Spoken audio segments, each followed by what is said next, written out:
Donc voilà. Oui, il y aura une vidéo mais coupée en 2 fois, au moins, voire 3 fois. Non, allons-y pour vous parler des livres. Ça fait très décousu, mais voilà. L'histoire commence dans du tome 1. Dans le tome 1, nous découvrons Jake qui... Oui, c'est important de chaque livre... Oui, j'étais décousu, j'ai pas écrit la vidéo comme d'habitude. Chaque livre est narré par un personnage différent. Par exemple, le tome 1, c'est Jake. Le tome 2, c'est Rachel. Le tome 3, Tobias. Le tome 4, Cassie. Le tome 5, Marco. Le tome 6, Jake encore. Le tome 7, c'est Rachel. C'est elle, Rachel. Là, la meuf, là, la fille qui se change en ours.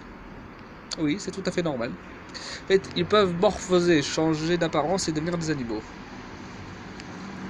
Le tome 7 est raconté par Axe. Donc c'est lui là, le bleu, le gars en bleu. Oui, je comptais garder secret, mais bon. Étant donné que j'ai déjà montré la couverture, on n'a pas le temps de jouer. Donc voilà. 5 humains, plus ou moins, et un extended elite qui attendent par la suite des années. Donc le tome 1 commence par les 5 personnages qui se rencontrent à la salle d'arcade, qui rentrent chez eux. Ils se retrouvent dans un chantier, dans un endroit où ils voient un extraterrestre atterrir. L'extraterrestre est blessé, sur le point de mourir, et leur dit les gars, la Terre est envahie par les Yirks, c'est secret parce que ils sont à la tête des gens. Dans la tête des gens. Et il faut sauver la Terre. Moi je suis mourant, alors voilà. Et ils leur disent, ils leur disent, mais comment on fait les humains ils leur disent, voilà, le problème de morphose en animaux, animorphe, d'où le nom, animorphe, que donnait Marco. Et ainsi leur donne le pouvoir, et ils peuvent changer en tous animaux. Les changements possibles, ils ont été les mouches, les lézards, les fourmis, car qui a été une expérience assez traumatisante pour chacun d'entre eux. Après, certains ils ont fait aussi des... Ça s'est groupé les loups, les mouches. Après, il y en a que certains ont fait différemment. Cassie, par exemple, a une principale de cheval. L'écureuil. Dans la série, un lapin. Rachel a un ours, un éléphant. Je rigole pas, l'éléphant d'Afrique. Et ainsi de suite. J'ai pas d'autre. Un serpent aussi, ils ont fait, des dauphins. Pas de baleine, mais un dauphin, ça je me rappelle. C'est pas une blague, c'est la vérité, vraiment des dauphins. D'ailleurs, Axe, un requin d'ailleurs. Et donc, chacun a, en grosso modo, des purée de camion. Bon pied, donc un peu sympathique, mais bon. Déménagement, je sais pas les deux.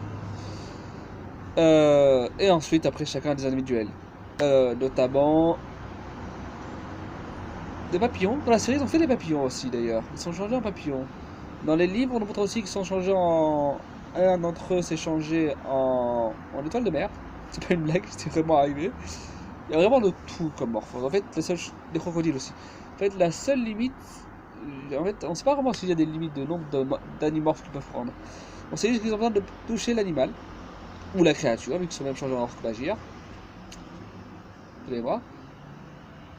Oui, c'est ça. De mémoire, oui, c'est ça. Bien ça, ils sont même changés en orque-magir. Les gars avec les hachoirs à pattes là-bas. Donc il n'y a pas de limite. Il suffit juste de toucher l'animal, faire l'acquisition de son ADN, donc prendre son ADN intégré en lui-même, se concentrer lorsqu'on acquérit et lorsqu'on change. Si on part de concentration, ça s'arrête tout de suite. Et après, pareil, pour se rechanger en humain, on se concentre, on rend de l'aide. Oui, c'est très science-fiction, mais c'est exprès. Donc dans le tome 1, on découvre l'univers en fait. On découvre ce qui s'est passé. On découvre aussi certaines révélations. Et la première fois, il se retrouve autour d'un bassin Yirks. Oui, je sais, les informations, je viens de le faire déjà. Le bassin Yirks, c'est un endroit où tous les Yirks doivent se tromper tous les 3 jours. Qui est notamment un élément principal du scénario de l'épisode 6 d'ailleurs.